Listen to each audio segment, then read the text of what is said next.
de las cosas más importantes que todos nosotros debemos de comprender es la siguiente.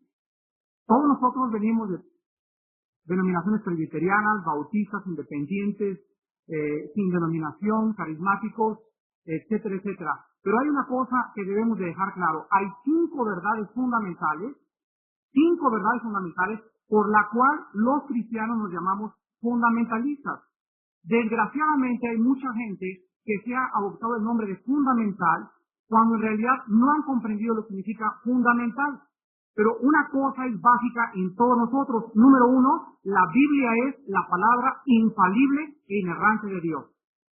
Si hay errores de parte de una interpretación o de un teólogo, el problema no estriba en la Biblia, sino en nuestra mente finita, limitada, y porque el conocimiento de Dios es tan infinito que nadie puede tener todo el espectro de la verdad, ni decir yo tengo toda la verdad.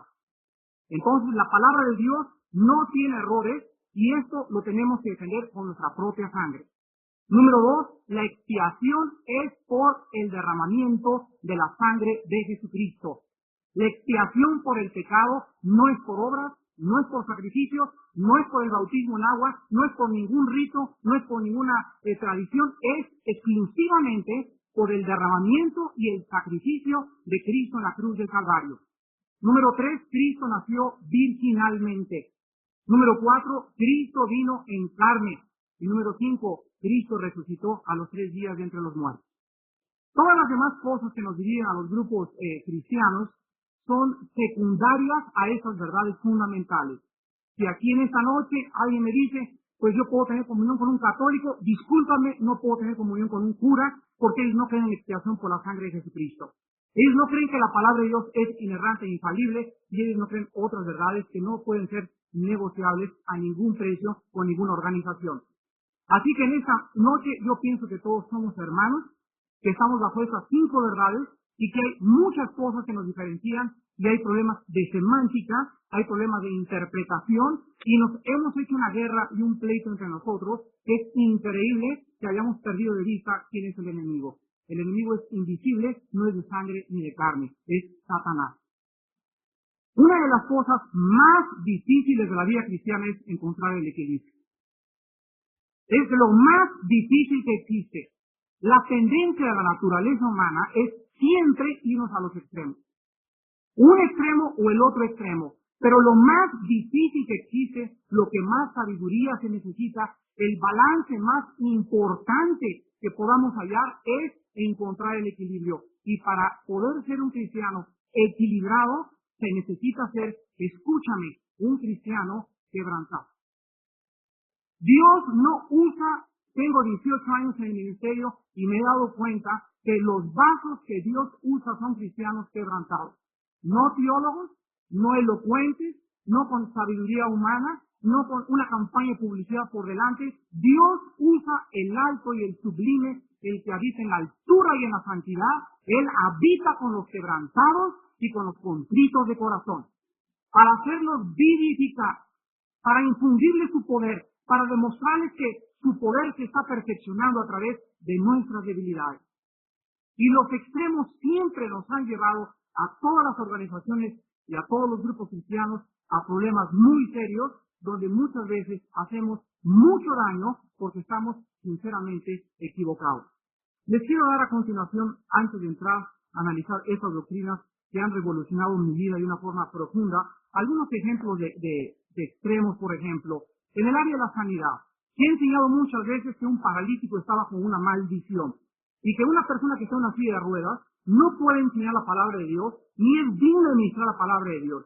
Nosotros leemos 2 Corintios 12, del 7 al 10, y Marcos 9, del 42 al 48, donde el apóstol Pablo era un hombre limitado físicamente, deliberadamente por el Espíritu Santo, donde Dios le permite que un demonio lo atormente y le ocasione una enfermedad física en la carne que lo limita y lo imposibilita para poder manifestarse como él quiere. Y el mensaje y la respuesta de Dios es: Pablo, no te preocupes por lo que tú tienes, bástate en mi gracia. Mi poder se perfecciona en tu debilidad. Entonces, yo recuerdo cuando iniciaba mi vida cristiana, me convertí con un misionero bautista, crecí en una iglesia pentecostal, me discipularon unos presbiterianos, Hice mi licenciatura en teología en el seminario Juan Calvino. No firmé la licenciatura en teología porque el seminario me mandó una carta diciéndome que yo tenía que estar de acuerdo con la declaración de fe. Yo había dos cosas que no creía de mis hermanos presbiterianos. No me dieron mi certificado en mi licenciatura. Seguí creciendo con la doctrina bautista, conocí los problemas pentecostales, carismáticos, etcétera, etcétera. Y una de las cosas que me asustaron fueron los extremos. Cuando yo entraba a muchas iglesias y había tanto desorden, campañas de sanidad, donde comenzaba la gente a hacer verdaderamente de Dios un siervo, yo dije, la sanidad no existe, las lenguas todas son falsas, me comencé a retraer y comencé de una forma equivocada a atacar algo que realmente yo no comprendía. El hecho de que hubiera falsificaciones no implicaba que hubiera el original. Para que exista un billete de $20 falso, es porque existe un billete de dólares verdadero. Nadie va a falsificar un billete de 15 pesos porque no existen los 15 pesos. Entonces, las falsificaciones es la obra de Satanás para poder leudar, para poder tratar de debilitar el poder del Espíritu Santo. Y Dios me mostró claramente que Dios seguía sanando, que las lenguas seguían existiendo, que el bautismo del Espíritu Santo era importante y que por el hecho de que yo no lo comprendiera, yo no me podía justificar ni intelectual, ni filosófica, ni teológicamente para poder atacar algo que no comprendía. Y es la misma posición de un ateo. El ateo llega y le dice, señor Ducey, yo no creo en Dios, porque hay niños con cabeza de sapo, hay huracanes, hay terremotos, hay esos problemas. Yo le contesto, el hecho de que usted no entienda, no lo justifica para no creer en Dios, más bien, honestamente, debería decir, Señor, si existes, explícame qué está pasando. Pero es deshonestidad intelectual y filosófica el decir, no existe Dios porque no entiendo cómo opera. Si tú no entiendes cómo opera Dios, no te da la razón ni la justificación para poder negar su existencia. Entonces, así pasa exactamente en el mundo cristiano. Hay cosas de la Biblia que yo no entiendo, y como no lo entiendes, lo comienzas a atacar, o te refugias en tu rincón, y comienzas a agredir a los demás hermanos en la fe, y que te das cuenta que estás haciéndole un gran daño al cuerpo de Jesucristo. Encontramos en segundo lugar el extremo de las lenguas. Por ejemplo, los extremos de las lenguas, yo decía, la Biblia regula las lenguas claramente en Corintios 14. ¿Por qué entonces se juntan todos los hermanos a veces en la iglesia y hablan lenguas todos juntos? Cuando Corintios 14, 23, 27 al 28 dice que cuando haya lenguas, haya interpretación y si no se calla en la iglesia. Entonces yo decía, una cosa son las lenguas en la iglesia, otra cosa es el don particular y otra cosa es un congreso donde hay muchos hermanos y podemos todos alabar a Dios en lenguas. Pero el apóstol Pablo dice, cuando se junten como asamblea y como iglesia, traten de apegarse al reglamento de las lenguas. Y cuando yo leí Corintios 14, alguien me enseñó, es que eso no existe. Yo comencé a cuestionarme y a decir, ¿por qué el Espíritu Santo, si las lenguas han usado, se gastó un capítulo entero de la Biblia, un capítulo entero, para decirnos que no existen y que nada más era cosa de los apóstoles? Y comencé a preguntarme, ¿no es posible que un capítulo entero esté dedicado a un don? Y ahí fue donde yo comencé a comprender que la gente que defendía esa posición, mis amigos, los hermanos bautistas, y no quiero ofender a nadie, me comenzaron a decir que no existían las lenguas porque pertenecían a la época apostólica. Vean ustedes en Efesios capítulo 4 lo que yo comencé a descubrir. En Efesios 4, la posición que defiende de una forma apologética la no existencia del don de lenguas es de que ya se usaron y que pertenecen al tiempo de los apóstoles. Sin embargo, qué clara es la palabra de Dios. Efesios 4, del 11 en adelante. Y él mismo constituyó a unos apóstoles, a otros profetas, a otros evangelistas, a otros pastores y maestros, a fin de equipar o perfeccionar o remendar a los santos para la obra del ministerio, para la edificación del cuerpo de Cristo. Pregunta, ¿cuándo se van a acabar los apóstoles? ¿Cuándo se van a acabar los profetas? La Biblia dice que no cesaron en el tiempo de Cristo, lo dice el versículo 13. ¿Hasta qué? ¿Hasta cuándo?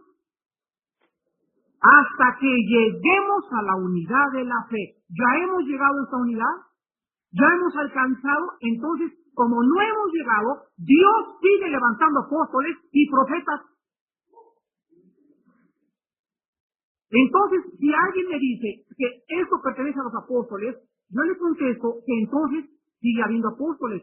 Es muy importante los dos apóstoles que siguieron a Cristo. en Apocalipsis 21, la Nueva Jerusalén trae los nombres de los fundamentos de los apóstoles. Pero después de Pablo, Bernabé fue nombrado apóstol y hubo como 2 o 3 más en el libro de los Hechos. Entonces Dios seguía en la consecutividad de la iglesia, nombrando, y el Espíritu Santo seguía levantando apóstoles. Y ahora Dios está levantando el ministerio del profeta como nunca jamás en la historia de la humanidad.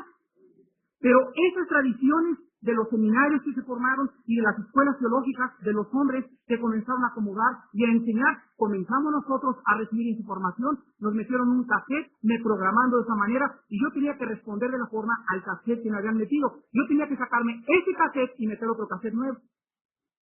Y esto pasa con todas las personas, con todos los cristianos, con todas las denominaciones, porque el camino de la verdad es muy largo. Hay sangre, sudor y lágrimas, y tiene que haber mucho quebrantamiento y mucha humildad, porque es el Espíritu Santo el que nos guía siempre a toda la verdad.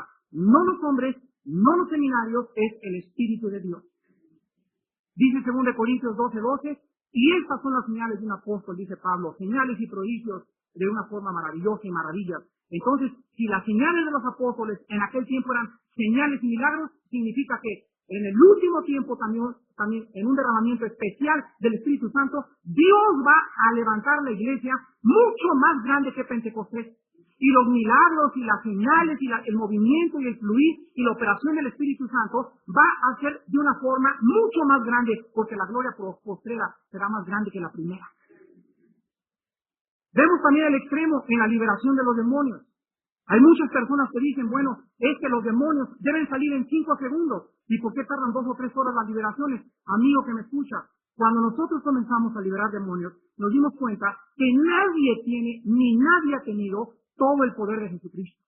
Jesucristo era el Hijo de Dios sin pecado y estaba lleno y toda la plenitud de Dios habitaba en él. Y cuando él decía, tal fuera el nombre de Jesús, salían inmediatamente. Nosotros estamos creciendo en ese poder, estamos desarrollando ese poder, y nuestras luchas con los demonios son de 2 o 3 horas, 4 o 5 horas, porque no luchamos con un solo rango. Hay rangos principados, hay guardianes, hay hombres fuertes que muchas veces tienen derecho legal para quedarse una persona y no pueden ser liberadas. ¿Qué extremo tan grande es decir que los demonios tienen que salir exactamente con el mismo poder que tenía Jesucristo?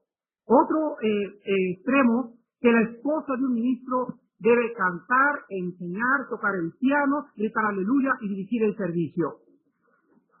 Este error lo cometí yo con mi esposa, se lo quiero confesar en esta noche. Yo cometí el gravísimo error como evangelista de exigirle a mi esposa mi mismo nivel espiritual.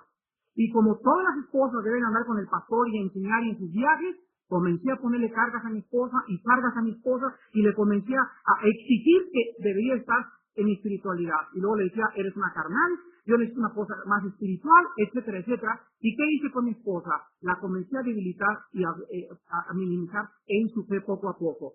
Una de las veces que yo aprendí eso, yo cuando me di cuenta que dice 1 Pedro 4:10, cada uno, según el don que ha recibido, ministre a los demás. Dios me tuvo que quebrantar y decirme, Armando, tu esposa no tiene por qué enseñar la Biblia si yo no le di ese don. Tu esposa no te tiene que acompañar muchas veces si yo no le di ese don. Padre, entonces, ¿cuál es el don de mi esposa? El don de tu esposa es ama de casa. Así me contestó el Señor.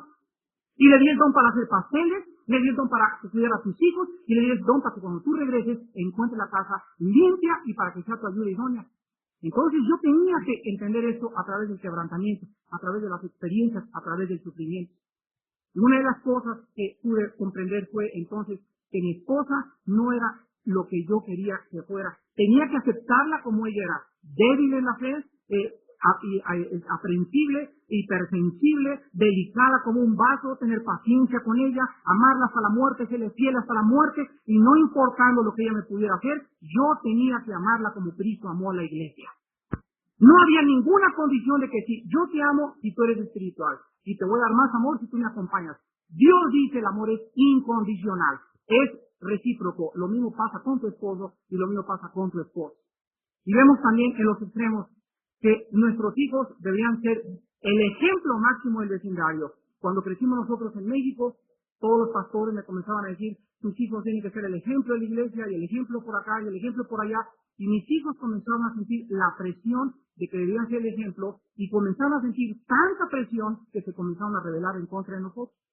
¿Y qué fue lo que yo descubrí en la palabra de Dios? Yo descubrí en la palabra de Dios no hay ninguna parte donde el hijo de un pastor deba ser el ejemplo. Dios me dijo, tus hijos son como los hijos de cualquier vecino.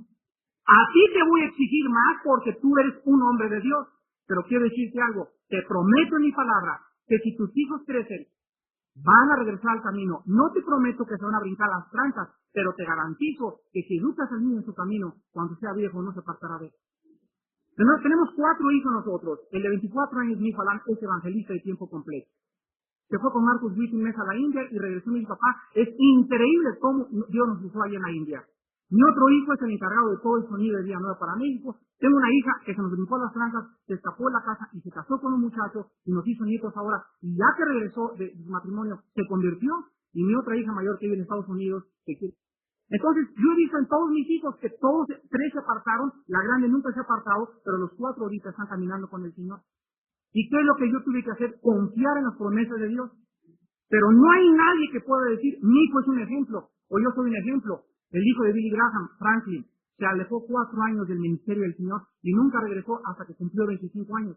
La hija de Gigi Ávila, un gran evangelista, un hombre que respeto con todo mi corazón, un hombre que ayuna 40 días.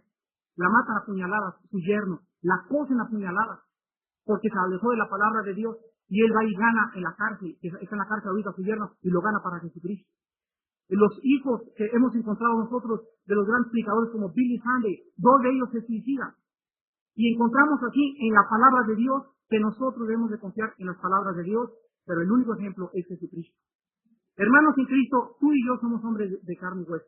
Mis hijos son de carne y hueso, no somos ídolos de nadie. Ustedes tienen que, cuando me ven en el púlpito, saber que yo no soy un superhombre, ni un Rambo, ni un Superman, ni un gran hombre ungido de Dios. Tengo las mismas pasiones, las mismas debilidades, los mismos problemas en el matrimonio, los mismos problemas con mis hijos que tú tienes. Y si nosotros damos una apariencia en el púlpito de superhombres y queremos ser siempre lo máximo, ¿cómo podrán ustedes identificarse y entender que todos estamos atravesando las mismas tribulaciones y los mismos problemas? Una de las cosas que más lamento en el ministerio es encontrarme un amigo y decirle, mi hijo anda mal, porque inmediatamente a veces lo cuenta a todos los vecinos. Decirle a un hermano pastor, ¿por qué nos hablamos de usted? Vamos a hablarnos de tú. ¿Qué no somos amigos antes de ser hermanos? No podemos verdaderamente ser amigos, ¿verdad? Y darnos cuenta que es para toda la eternidad la amistad, pero no hay amistad entre los pastores, no hay amistad entre los líderes de Dios. ¿Por qué? Porque luego nos sacan el cuchillo y comienzan a perseguirte, y comienzan a atacarte, y comienzan a no entender que los problemas que atraviesas son los problemas que pasamos todos los seres humanos. El año pasado tuvimos una división en nuestra iglesia en México, y una de las cosas que más afectaron a mi esposa fue de que la mayor parte de los hombres que yo había entrenado durante 10 años nos habían abandonado y nos habían crucificado. Yo pude soportar esto, vi un ataque tremendo de Satanás en contra de nuestro ministerio, en contra de mi vida, y nunca jamás, en un año que ha pasado, he visto mi ministerio más perseguido, más calumniado. Me han dicho que me andaba divorciando, me han dicho que mi hogar se había destruido, que mis hijos eran hijos de Eli. Bueno, tantas cosas, pero una cosa me ha enseñado Dios, hermanos. Hay un Dios ahí en el cielo y está sentado en su trono, y ¿sabes lo que dice ese Dios? Yo te sostendré. Los hombres pueden decir calumnias, pueden mentir contra ti, pero sabes una cosa, si yo te he puesto, nadie te quita.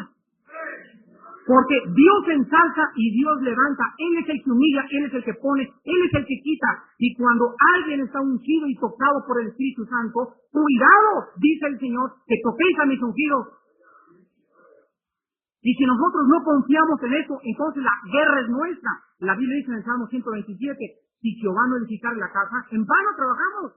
La obra no es mía. Dios me dijo, la iglesia no es tuya, no la tienes por qué defender, tú no te tienes por qué defender tampoco. Yo soy tu abogado, yo soy tu defensor, yo soy tu brazo que te levanto, yo te pondré en alto y te mostraré mi salvación. Tú confía en mí, pero eso sí, cuídate de tener una vida inmoral. Porque la inmoralidad es la única razón por la cual Dios nos aparta totalmente del ministerio y quita su unción, como se la quitó a Sansón y como se la quitó a mis hermanos Jimmy Sora. Cuídate y mantén tu vida en santidad, dice el Señor, y yo me encargo de tus enemigos. Dios es escudo, significa que antes que te llegue a ti, le llega a él. Y cuando nosotros vemos esto, nos damos cuenta que los pleitos que tenemos en la iglesia son tristes, porque comenzamos a oír, pues que el hermano fulano de tal se está divorciando. Esto pasó con esta iglesia, y la Biblia nos muestra a todos nosotros que no juzguemos al hermano. Siempre el dedo de apuntar a aquel hermano. Hermanos, es una cosa, Dios lo va a juzgar. Dios es el que ordena la iglesia. Cristo se está moviendo en los 7 candeleros, a nosotros se nos manda amarnos, se nos manda perdonarnos, se nos manda tener los pelos en la mano para hacerle juicio a una persona. Y cuando nosotros no hacemos eso, estamos contristando al Espíritu Santo. El bautismo en el Espíritu Santo me enseñaron que era en el momento de recibir a Cristo. Me dijeron, tú recibes a Cristo, eres sellado con el Espíritu Santo, bautizado con el Espíritu Santo y recibes todo el Espíritu Santo. ¿Qué encontré? Jesucristo, ¿cuándo recibió al Espíritu Santo? Desde que era niño tenía el Espíritu Santo.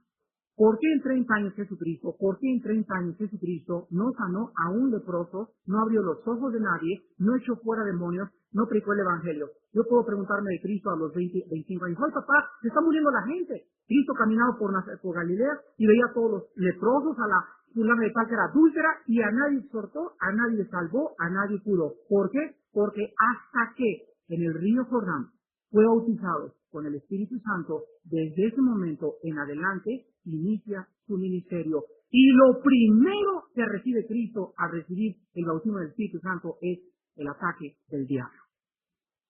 Nunca en nuestro ministerio hemos nosotros sido atacados, nunca me han perseguido tanto, nunca me habían calumniado tanto, más que cuando comencé a recibir y cuando comencé a entender la plenitud y el bautismo en el Espíritu Santo. Es increíble el ataque tan grande, y no venía de los comunistas, no venía de los católicos, venía de aquellos que decían mis hermanos. Mis propios hermanos en la fe comenzaron a perseguirnos y atacarnos. Y la guerra todavía sigue y se siguen lanzando. Saúl le seguirá lanzando lanzas a David.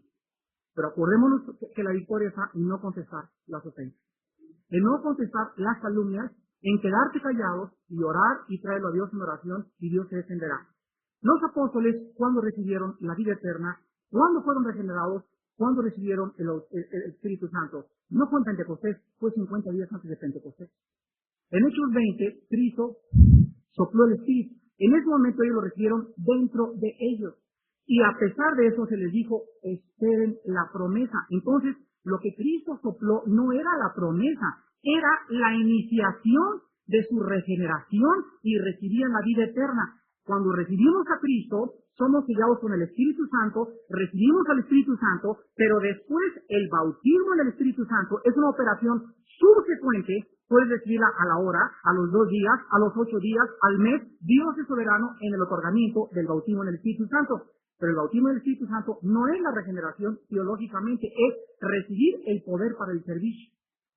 Y hasta que tú no tengas el bautismo del Espíritu Santo, no me importa que seas presbiteriano, hay carismáticos que no lo tienen, o seas bautista, tú no puedes estar calificado para poder penetrar y comenzar a fluir en el Espíritu Santo.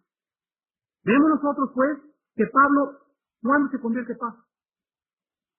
En el camino a Damasco. En ese momento él se convierte, cuando se rinda a Dios, ¿qué quieres que yo haga? Y después, 3 días después, recibe la llenura, o el bautismo en el Espíritu Santo, o el don del Espíritu Santo, o la promesa del Padre, que son términos intercambiables en los Evangelios y en el libro de los Hechos. Encontramos también que en el Antiguo Testamento el Espíritu Santo venía sobre Sansón, y llegaba el Espíritu Santo, y en ese momento Sansón le abría la boca a un león y lo destrozaba. Si Sansón no tenía el Espíritu Santo, Sansón no tenía la fuerza que podía tener. Era un hombre como tú y como yo. ¿Qué era lo que lo capacitaba? El Espíritu Santo. ¿Qué hizo que David escribiera inspirado por Dios? El Espíritu Santo. Lo que venía en el Antiguo Testamento viene a nosotros subsecuente a la conversión. Dios demostró que era importante que comprendiera profundamente esas verdades para que no me convirtiera yo en un hereje y tampoco me atreviera a detener la verdad con mi propia ignorancia de la palabra de Dios. Tenemos, en tercer lugar, la danza, y tenemos ahorita que hay iglesias que están comenzando a brincar y a avanzar, y la gente comienza a preguntarse, ya se han vuelto locos, esto ya es un desorden, etcétera, etcétera. Y una de las cosas por las cuales la gente hace esas cosas es por la ignorancia de la palabra de Dios. El Salmo 149:3 dice, alaben a Dios con danza. El Salmo 154 dice, alaben a Dios con pandero y con arpas. Dice mi hermano, alducin, pero este es del Antiguo Testamento. Espérame, Efesios 4 y Colosenses 3:16 dice que los salmos han sido incluidos en el Nuevo Testamento. Lo vuelvo a repetir, los salmos han sido incluidos en el Nuevo Testamento. Y dice la Biblia que hablemos y cantemos salmos. Ahora, yo sería un hipócrita si solamente hablara los salmos y no los practicara. Ahora, ¿por qué sacamos de que hasta ahorita comienza la gente a alegrarse y la alabanza ahorita es restaurada? Porque hay una profecía en Amós, capítulo 9, versículo 11, para los tiempos que estamos viviendo. Por favor, entiéndanlo, no sabemos todo. Dios nos ha dado revelación tremenda de la palabra de Dios y no luchemos contra el Espíritu Santo, no luchemos contra las verdades de Dios. Dios profetiza que restauraría el tabernáculo de David. ¿Qué es el tabernáculo de David? David tenía un tabernáculo y el tabernáculo de Moisés era otra cosa. En el tabernáculo de Moisés, la pieza más importante era el arca. Y dentro del lugar santísimo, el arca era la presencia del propiciatorio, el trono de Jehová. Pero el arca es secuestrada en 1 Samuel 2, y hasta que David llega a Jerusalén, él recaptura el arca. Y David toma el arca y le hace un tabernáculo y lo pone de acuerdo a la ley. David debía de morir. Porque Dios dijo que cuidado hay que sacar el arca. Y David es el único hombre en el Antiguo Testamento, el único hombre que viola la ley y Dios no le castiga. ¿Por qué? Porque es uno de los ejemplos más grandes y tipos de lo que sería el cristiano, que ya no estamos bajo la ley. Y cuando David mete el arca al tabernáculo, se seguía ofreciendo sacrificios en el tabernáculo de Moisés. Había 2 tabernáculos erigidos. Y en el arca donde estaba David restaura y comienza a invitar a cantores, a danzarines, cosa que no estaba en Éxodo 25. Y entonces la gente, cuando comienza a ver a David que llega danzando y cantando, y alaba a rey, y se le consigue a la esposa que se vista de lino fino, etcétera, etcétera, la primera que se la avienta es una esposa y le dice, eres un loco, eres un ridículo, te has vuelto loco, que desorden, y más que casi no traías ropa. Y en ese momento cae una maldición de Dios contra ella, porque no podemos nosotros más que juzgar aquellas cosas que el discernimiento en el Espíritu nos puede clasificar para poder hacerlo. Cuando nosotros juzgamos a la ligera, precipitadamente, están locos, es un desorden, sin tener bases bíblicas, estamos juzgando la obra de Dios. Ahora muy bien, David restaura la danza, trae la danza y trae los panderos, y había 400 cantores en el tabernáculo de David. Dice Hechos 15, del 14 al 18, cuando ya está la iglesia en el Nuevo Testamento. Y esto es lo que está escrito y se cita Amós 9:11. Tomen nota, por favor. Y ahí dice, será restaurado el tabernáculo de David en los postreros tiempos. Y ahorita, ¿qué está haciendo Dios? El diablo ha intensificado su guerra contra nosotros. El pueblo había caído en raíces, en estructuras, en denominacionalismos, en tradiciones de los hombres, y nos hemos convertido en fariseos igual que el Antiguo Testamento. ¿Y qué hace Dios? Dios tiene que romper y sacar esas raíces, tiene que romper y arrancar esas estructuras, tiene que derribar esos muros, tiene que levantar una nueva iglesia que adore en espíritu y en verdad. Y esto es lo que está siendo restaurado en las iglesias. Ahora nos estamos dando cuenta que no es llegar nada más y santo, santo, santo, y como un robot y como un mecánico ahí, sino que estamos fluyendo y aprendiendo, santo Padre, y estamos, ya no estoy mirando si brincan o no brincan o la cara del hermano, estoy adorando a Dios y entendiendo que Dios me creó para adorarle.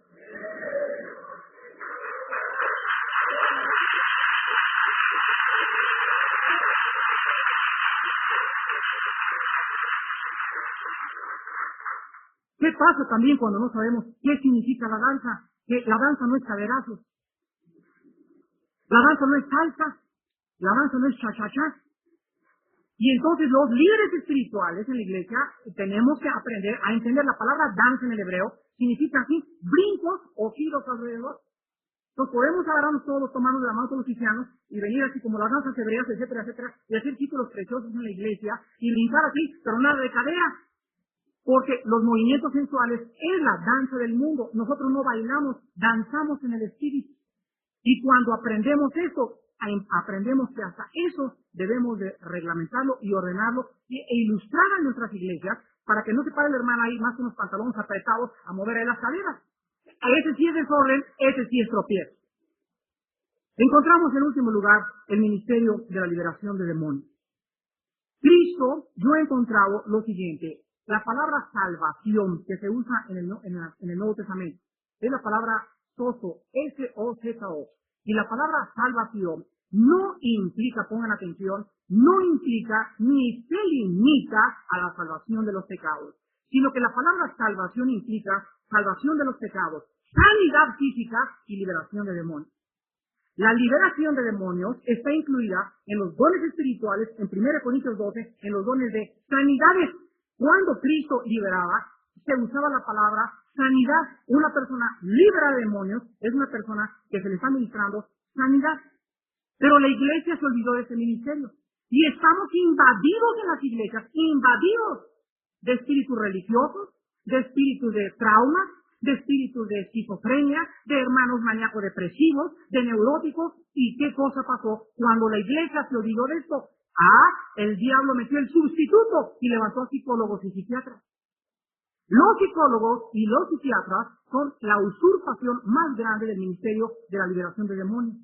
Los pastores se replegaron a un lado y dejamos que el mundo llegara con su sabiduría. Yo soy Sigmund Freud y el problema está en la mente, y comenzaron a desarrollar maníacos depresivos, psicóticos, depresivos anormales, depresivos psicóticos, depresivos esquizofrénicos, y cada psicólogo tiene 500 términos para una enfermedad mental. Y la Biblia dice que a menos que haya un problema químico o una función mal orgánica, la persona puede tener un tumor o una falta de una sustancia, sí puede ocasionar problemas en la mente. Si no hay un problema mental por agravación del cerebro o lesión cerebral, el problema es de demonios y hay que sacarlo fuera. En el nombre poderoso de Jesús. Y Cristo nos dio, dice la Biblia, Cristo nos dio a los cristianos la autoridad. He aquí les doy poder contra toda fuerza del enemigo. Y nada los va a dañar. Pero el diablo ha avanzado y replegado a la iglesia, y Dios, como ya viene Cristo por nosotros, está restaurando nuestras vidas. Acuérdense el poder, la danza es también guerra contra los demonios. Está Dios levantando otra vez a su ejército, está derramando su Espíritu Santo para que nosotros comprendamos que estamos en la última batalla y la victoria es nuestra. Es nuestra la victoria y nos tenemos que animar, tenemos que cantar con júbilo, hay que brincar grande al Señor para animar nuestro corazón, para que no desfallezca, para que sepamos que se acerca el día del Señor, se acerca el día de la paga. Y ahora el diablo había replegado a la iglesia, y Dios ahora ya no nos da resorteras, nos está dando bazookas. Nos damos misiles Tomahawk contra los poderes del mal. Vean cómo sacó el diablo la cabeza en las Olimpiadas. Ahí está en la Olimpiada el chivo cabrío. Y sale el infierno de la profundidad de la tierra. Y comienzan todos los demonios en la Olimpiada. Y media hora de puros demonios. El diablo diciéndole a la gente, yo soy el Dios de este mundo. ¿Y qué? Estaña totalmente en los poderes de las tinieblas. Y la iglesia, nosotros peleándonos unos contra otros. Lastimándonos unos contra otros, criticándonos, crucificándonos unos contra otros, permitiéndonos unos a otros, viviendo en inmoralidad, divorcios en la iglesia, adulterio en la iglesia, adulterio en los pastores. Eso no es la iglesia que el Señor quiere, que sea una iglesia santa y sin mancha. El Señor viene por una iglesia pura y, hermanos, la está purificando. Y el que no caiga y no se consagre y no entregue ahorita en esta época su vida a Cristo, créanmelo, que vas a quedar. El Señor viene en cualquier momento por nosotros, pero ninguna generación había estado tan lista como la que tenemos ahorita. Dios nos dice que los cristianos podemos ser, escúchenme muy bien, invadidos por demonios. Una vez yo prediqué esto y me dijeron, ay, pero ¿cómo, hermano? Si yo nada más te dije, el diablo me hacía cuchi. Le dije, ¿sabes una cosa? Miren, hermanos cristianos, qué ciegos estamos. El diablo es experto en cegar los ojos. ¿Por qué crees que se nos dice, póngase una armadura entera? Porque el diablo anda como león rugiente buscando a quien arañar, dice devorar, y devorar es despedazar, es engullir, es controlarte, es energetizarte, es dominarte, es controlar tu mente, tus pensamientos, producirte pesadillas en la noche, producirte alteraciones nerviosas, quitarte la paz, deprimirte, desesperanzarte, hacer así, destruir tu matrimonio, destruir tus hijos. Él es el que viene a matar, a robar y a destruir, y tenemos la autoridad de Cristo y no la hemos usado. ¿Por qué no la hemos usado? Por prejuicios religiosos, por legalismos, por tradiciones de los hombres. Y la iglesia está siendo restaurada a la liberación de los demonios. ¿Y saben una cosa? ¿En dónde se encuentra en la Biblia que los cristianos pueden tener demonios? El primer caso, Hechos 5, Ananías y Zafira eran cristianos. ¿Cómo me lo prueba, Señor? La pregunta que Pedro le hace a Ananías y Zafira es, ¿por qué le mentiste al Espíritu Santo? Un incrédulo no le puede mentir al Espíritu Santo. El pecado era de avaricia y hipocresía. Si ellos hubieran sido no cristianos, Dios no juzgaría a la iglesia con los de afuera. El juicio de Dios comienza por dentro, por la casa de Dios. Ananías y Zafira eran un par de creyentes, y dice la Biblia ¿Por qué permitiste que Satanás llenara tu corazón? Ahí la palabra pleros, tardíos en el griego, es invasión total del centro de la voluntad, de los sentimientos y de todas las cosas que controlan el intelecto del hombre. Un hombre ahí en Hechos era invadido por Satanás. Otro ejemplo, 1 Corintios 5, el 1 al 5. Un hombre vive en fornicación con su madrastra. Y les manda decir Pablo, el tal se ha entregado a Satanás. Un cristiano es entregado para que los demonios lo destruyan físicamente. Que tú me dices que los demonios no les pueden hacer nada, es una cosa que no conoces la palabra de Dios como la deberías de conocer. Porque cuando profundizamos la palabra, nos damos cuenta que ahora estamos nosotros en una posición mucho más elevada que la que teníamos hace 15 o 20 años, cuando estábamos con prejuicios de que el diablo solamente nos hacía costillitas y nos soplaba por afuera. Y he encontrado hermanos pastores, hermanos, esposas de pastores que necesitan liberación, que necesitan ser traídos. El hermano que esa mañana testificó necesita liberación, hermano, y si estás aquí, te la pongo ministrado ahorita a la salida. Pero tu opresión que tú tenías hoy en la mañana es demoníaca, y tú tienes que enfrentarte a la realidad de que necesitas liberación, y tú eres libre esta noche. Y lo puedes ver con el poder de la sangre de Jesucristo. Y hay tantas otras cosas que yo podría ministrar, pero le doy gracias a Dios porque Dios demostró finalmente que lo que sabía, no lo sabía como lo debía de saber, número 1. Número 2, que debería humillarme delante de Él y de su pueblo. El día que yo me paré ante los 2.500 miembros que tenemos en la iglesia en México y les dije, hermanos, yo no he cambiado de doctrina, he ampliado mi doctrina. Ahora tengo una revelación mucho más amplia. Ahora que creo en los dones y que comienzo a fluir en los dones, me doy cuenta de las bendiciones tan grandes que me había perdido. Ahora, esa misma gente que yo había discipulado, muchos de ellos nos abandonaron, es lógico, pero Dios me dijo, ten compasión y misericordia.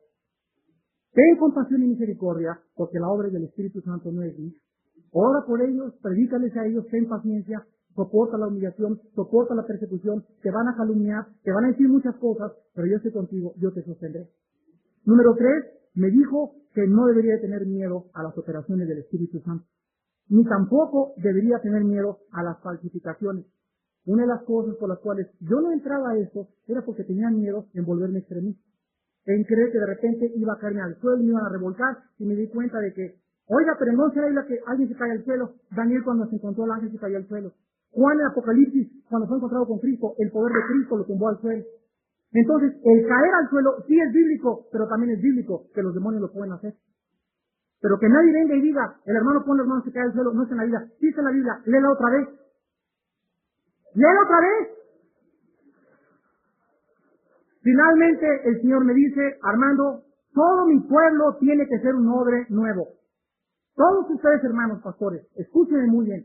Si siguen aferrándose a sus tradiciones, si siguen aferrándose a sus antiguas estructuras, si siguen creyendo que es preferible la letra y este es el reglamento de nuestra iglesia, discúlpame, pero si no se apega a la palabra de Dios y no tienes la intención de revisar si el presidente ha cambiado la Constitución, ¿no vamos a revisar nosotros también la palabra de Dios?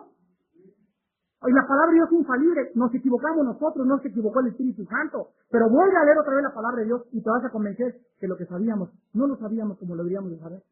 Dios demostró, mi vino es derramado en odres nuevos, en personas que se abren y entienden y se humillan de que no saben nada, son unos renacuajos, son unos tontos, ¿qué teología ni qué teología? Yo no vengo a llevarme a teólogos, me vengo a llevar a personas que puedan verdaderamente manifestar mi amor y mi comprensión y mi compasión por las almas, por ellos vengo, dice el Señor. Yo puedo tener conocimiento y puedo tener, mejor la teología, puedo salir seminario bautista, pero si vivo en derrota espiritual, ¿de qué me sirve? ¿De qué me sirve? Dios vino a darnos victoria, vino a libertar las cadenas, y en esta noche va a libertarlos a muchos de ustedes, va a romper cadenas en esta noche. Oh Padre, fluye en esta noche del Espíritu Santo.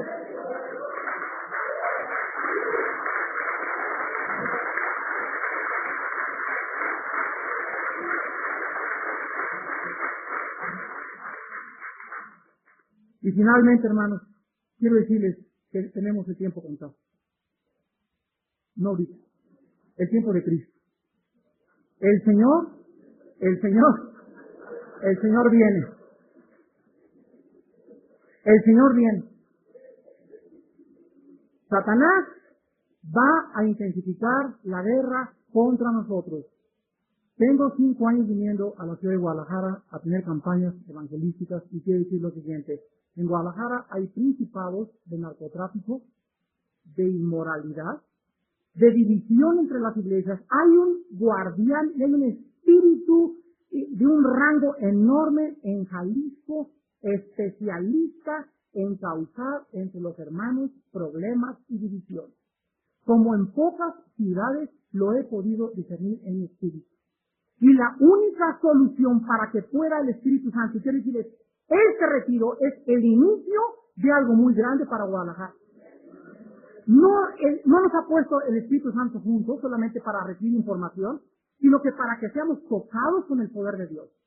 Podemos estar oyendo mucha teología y mucho conocimiento, pero el Espíritu quiere tocarnos, quiere cambiarnos, quiere romper cadenas, quiere renovarnos en este retiro. ¿Por qué?